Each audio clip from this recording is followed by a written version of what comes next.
Всем привет! На днях я узнала, что мою квартиру в Могилеве опечатали, и, скорее всего, это означает, что на меня заведено спецпроизводство. Эта квартира единственная и последняя, что осталось у меня от отца, который пропал без вести в 2009 году. Беларускія ўлады працягваюць арыштоўваць маёмасць актывістаў і журналістаў, якія жывуць за мяжой.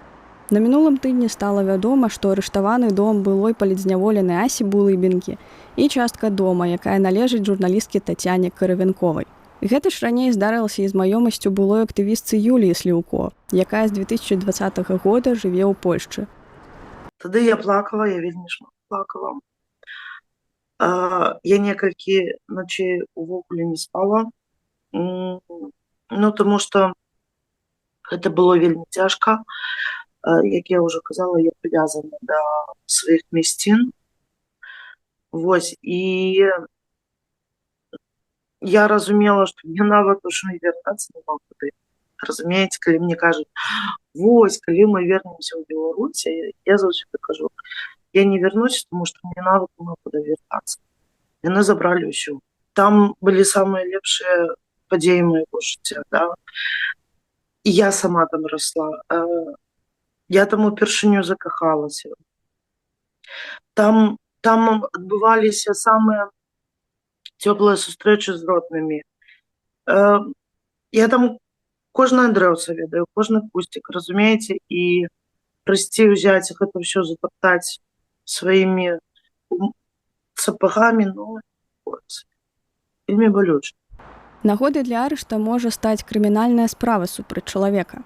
Уладальніку арыштаванай маёмасці забараняецца распараджацца домам ці кватэрай у некаторых выпадках і карыстацца імі. Тыя выпадкі, што мы размаўляем, то яны не датычацца прававой кропкі гледжання. Гэта выпадкі палітычнага пераследу, і вядома, што няма закону ў Беларусі, дзе напісана, што, напрыклад, там экстрэміста са стажам 3 гады можна канфіскаваць кватэру, а экстрэміста са стажам 5 гадоў кватэру і дачу.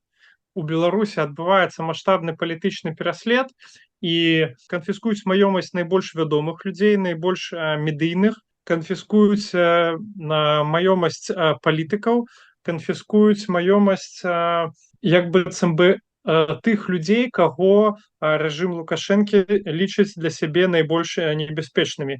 І мы бачым, што гэта можа быць як палітык, так і папулярны блогер, і таксама людзі, якія з'яўляюцца шэраговымі актывістамі, але па нейкіх прыкметах, нам невядомых, яны выклікалі для сябе ўвагу сілавікоў Лукашэнка. Эмігранты даведваюцца пра арышт сваёй маёмасці ад суседзяў у Беларусі, па пошце ці нават праз дзяржаўнае тэлебачанне.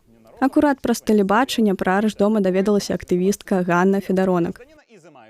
З таго сюжэта мне стала прасцей, таму што я як бачыла, як яны абразаюць свет і газ, як бы яны нейкія гэтыя нітачкі гэтыя, якія звязвалі мяне з той маёмасцю, з той, як бы гэтыя ніці перарэзалі.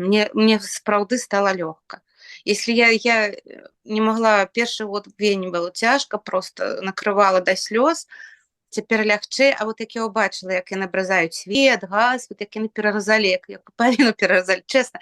Мне пасля гэта настолько стала проста, думаю, ўсё, і калі я вярнуся, вы мне все равно все вернете. Но калі я не вярнуся, я што буду гэтыя вуглы жалець. У 2022 годзе кватэру палітыка Валерыя Цапкалы перад арыштам разграмілі. Блізкі да сілавікоў канал паказаў відэа з раскіданымі рэчамі ў стылі перадачы «Квартирны вопрос».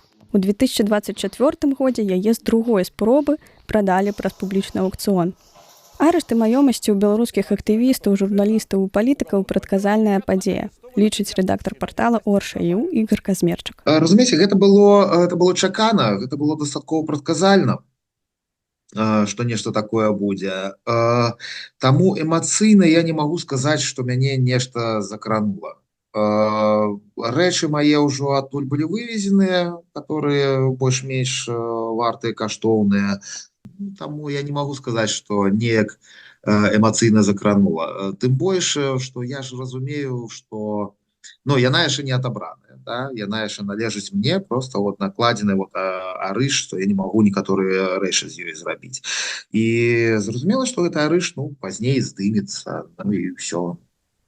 Я все одно в сённяшніх умовах я бы і не мог бы ёй карыстацца, таму што за мяжой. Так што я спакойна да гэтага пастаўіўся. Гадоў, напэўна, 20 в этом доме я прожила. Этот дом я купила после с першым мужем, як развяліся, я купила дом, и мы там жили со старэйшай дачкой. І гэта, я ж кажу, дом это не просто сцены, гэта быў кавалак майго жыцця. Таму што я сюды з'ехала, я кожную ноч мне сніўся, я ўспамінала, я ведаю, напэўна, да гэтага часу ведаю, дзе ў некая талерачка стаіць, дзе мне якая там у шафе бялізна ляжыць. Там засталося ўсё. Там засталіся фотаздымкі, там засталіся альбомы з фотаздымкамі. Гэта таксама жыццём, дзе яшчэ былі малыя дзеці, малая дачка была першая і малая дачка, якая другая радзілася после, і мае ўнукі. Это не дом, гэта жыццё. Там у меня былі і парнікі полікарбанатныя, там былі мае кветачкі розныя, я вельмі любіла садзіць кветкі.